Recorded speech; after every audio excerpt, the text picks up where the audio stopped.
Look, the only acceptable justification for evil is that it's a means to an end that validates it. In some sense, then, that evil is a good. It appears as a bad, and it achieves its job accordingly. I see no possible reason why God should otherwise have had it be. He puts it in the transitory, good and evil in this world, that you might learn thereby. You come to know the cost of not trusting, of not holding to the truth, of not understanding, of uncertainty. We learn here invaluable lessons for heaven. And it's all wiped clean by a linear notion of time, which is not heaven's. Heaven's is an eternity. Always was, always is, and always will be. Always in a sense now. And yet eternally change from glory into glory. In a succession of nows.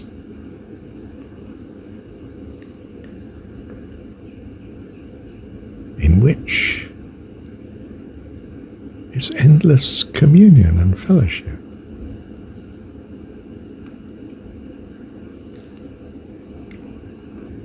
Haven't you noticed how secular man is pragmatic?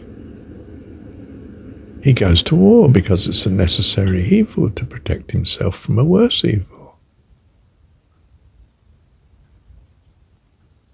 He holds the warrior as noble. Well, the enemy see him as a merciless killer, of course, but a bit like the difference between freedom fighter and terrorist. It's the same person. It's the same person, same acts. One is where you ascribe nobility to it because he's got the truth, and the other you ascribe ignobility, is it? I don't know, is there such a word?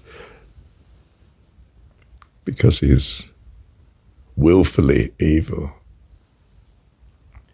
We're only willfully evil in ignorance. When we are armed with the truth. That's not so. We act accordingly. So we forgive our children. Because they're kids, they don't know yet. We've chosen to love them.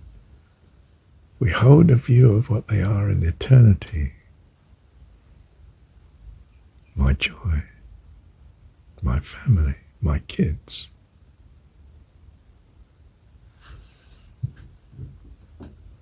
We know the heart of God.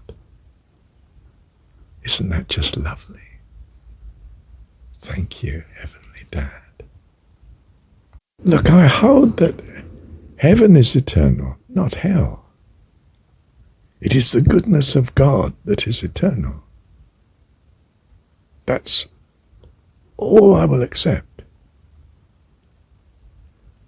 And if hell is not eternal, then all that's in it is transitory too.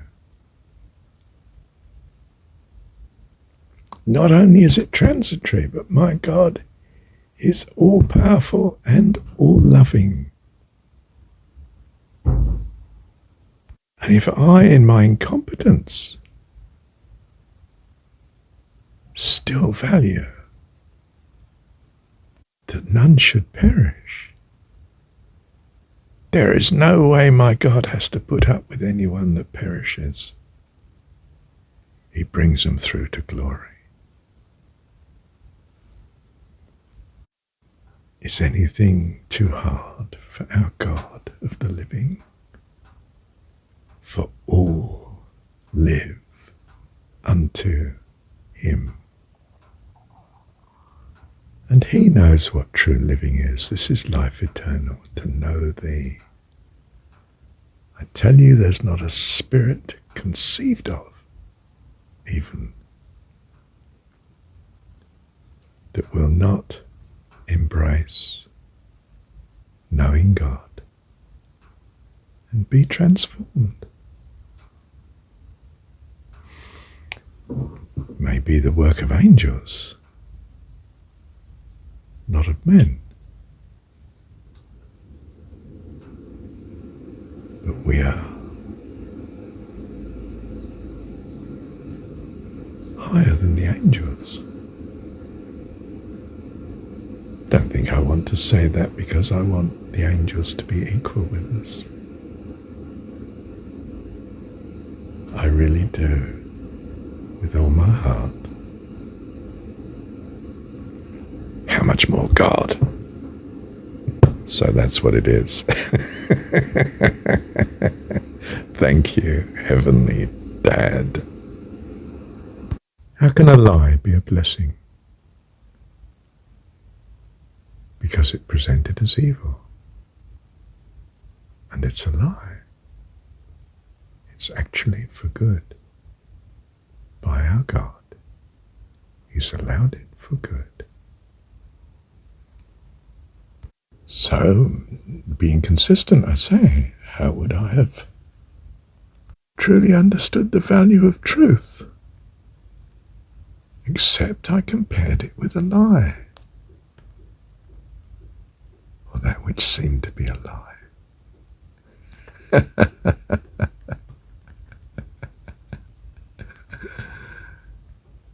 Wow. Don't you remember how lovely it is after you've been sick and ill to suddenly feel well again? The comparison is vivid, most instructive, of how much you value health and how much you will try to avoid illness for yourself and others.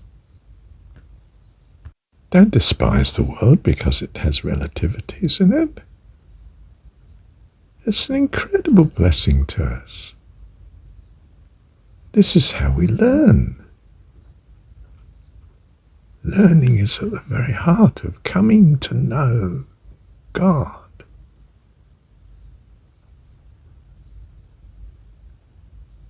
And gaining life eternal, secured.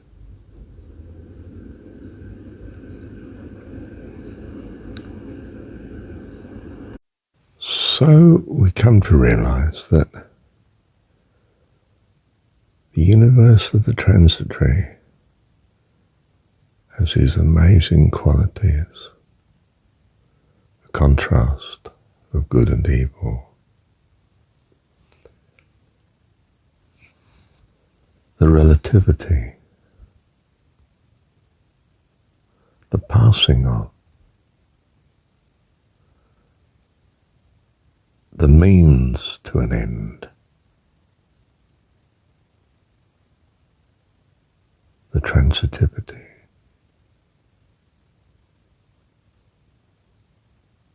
God's made it all a blessing, that we might have life eternal, life abundant, life eternal. That we come to know our God, wonderful one. Thank you, Heavenly Dad.